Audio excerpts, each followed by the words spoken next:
Hi, my name is Brittney Jackson, and this is speech 1311.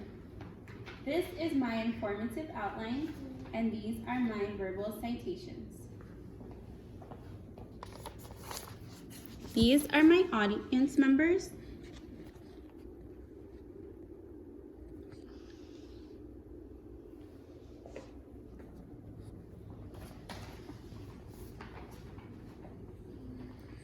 Is it possible that spins in the washing machine were made popular by a Texas icon?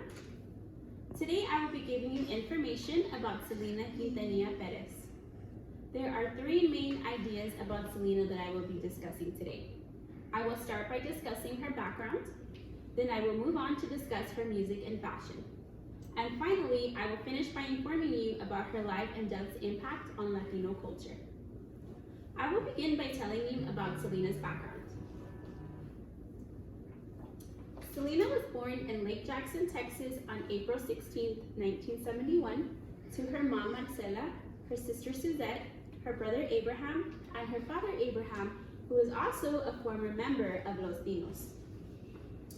Selena began singing with her band at around 10 years old. Selena was the lead singer, her brother was the bassist, her sister the drummer, and her father the manager also subbed in as the guitarist. Even though Selena was already touring with her band, she still liked doing typical Texan things, such as eating Whataburger. According to Jeff Winkler in Amor Prohibido, in the early days of her career, when she traveled around Texas with her family band, her father/manager, Abraham Quintanilla, paid her and her siblings/bandmates in Whata meals. When at age 17, she accepted the award for Female Vocalist of the Year. At the 1989 Tejano Music Awards, she reportedly yelled, "Whataburgers for everyone!"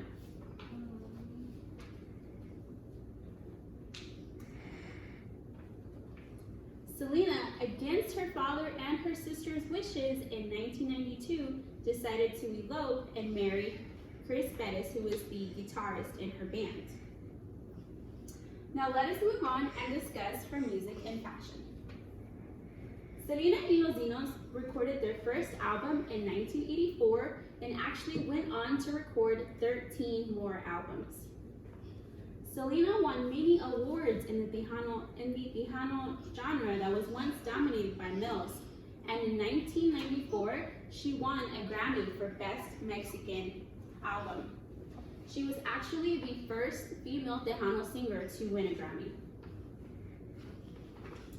One interesting fact about Selena was that she designed not only her own stage outfits, but her band's stage outfits.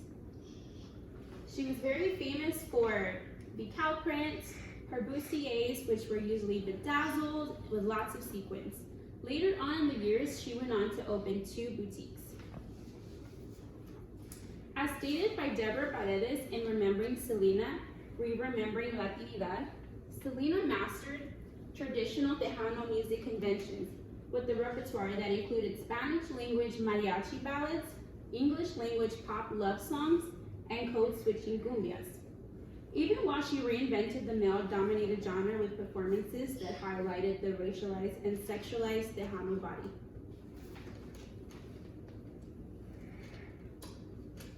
And finally, I will finish by informing you about her life and death's impact on Latino culture. Selena helped raise the Latino community by speaking at schools on the importance of education and not doing drugs. Even though she was in a band and toured at a very early age, she still was able to complete her high school diploma at 17 years old. She was offered a spot at LSU, but she turned it down and later got her bachelor's degree in business administration.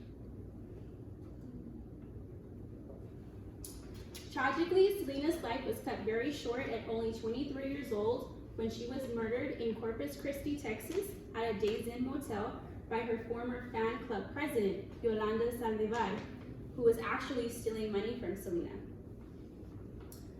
Even though her life was cut at a short age, the Latino community has kept her spirit alive by gaining enough attention to have MAC release a makeup line that has actually been the most successful celebrity makeup line ever sold. There was a movie released in 1997 starring Jennifer Lopez, and most recently, Netflix has released a series titled Selena.